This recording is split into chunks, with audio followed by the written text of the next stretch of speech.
Hey folks, it's Jang here from UltimateRC.com with another unpaid, unbiased, honest review. This time I'm looking at the MIP X Duty CVD kit for the Slash 4x4 or the Traxxas Stampede 4x4. These cost about 50 bucks on the street. Very expensive, and that's for a pair, not for a full set of 4.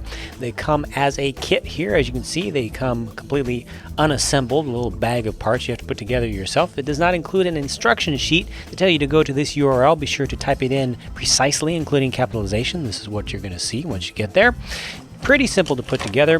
Just has looking inside the bag here, a couple little baggies of the small parts, lots of set screws. Be sure to use ample amounts of thread lock, and then these are the real parts that you're looking for. This is the real upgrade of durability that you're going to get from the shaft. These are heavy, hardened steel axles. You can see the diameter there is very thick, and the splines, well, there's a lot of splines. That's a lot of contact area, a lot of just distribution of torque for maximum durability. Once they're assembled together, this is what they look like. Here, one thing that I immediately want to point out here is the angle. You can get quite a nice angle off of these. It's a really good design of the joints themselves. You can see a very steep angle right there. And also it's very, very loose. Everything fits together with some pretty wide tolerances. It doesn't feel sloppy, but there's no binding whatsoever for sure.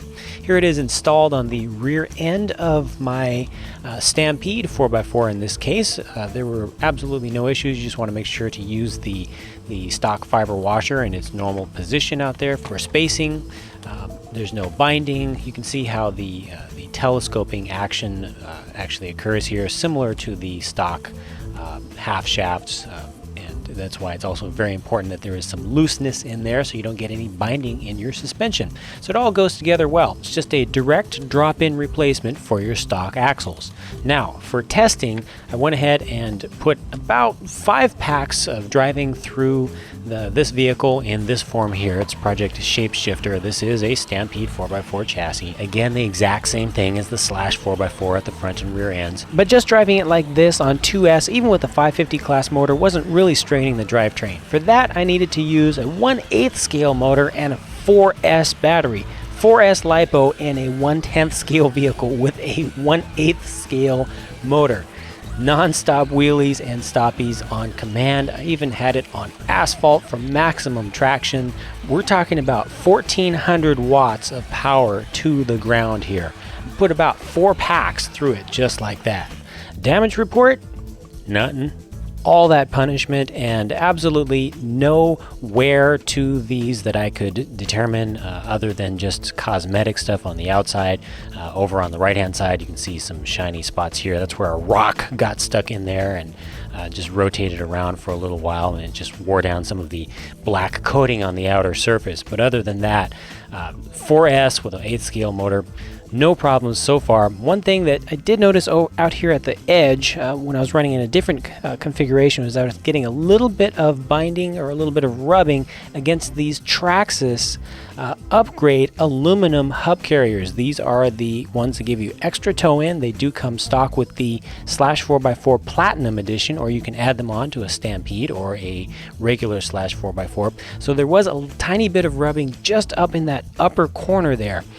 So if you are going to be using these hub carriers with these X Duty CVDs, you do want to do a little bit of clearancing in there, preferably when everything is disassembled. Just use a Dremel or a file, take that down a little bit. You also may need to do that with certain aftermarket hub carriers, so that's just something to watch out for. Not a major problem, but just something to reduce a little bit of unneeded friction from your drivetrain.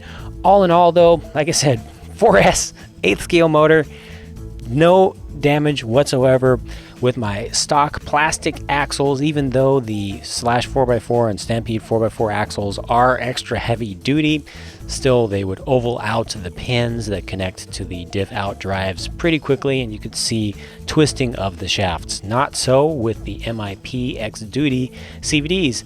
The only problem with these is, like I said early on, they're very expensive. I mean, 50 bucks for just a pair, it does set you back quite a bit. So I recommend that you do what I did, unless you have a lot of money to spare. Just buy the rears. The fronts don't get nearly as much torque as the rears. You can just get one set and then you're done. No more worrying about durability for your axles and your outdrives and your half shafts. So that's that. Thanks for watching. Hope to see you on the friendly forums at ultimaterc.com. Bye for now.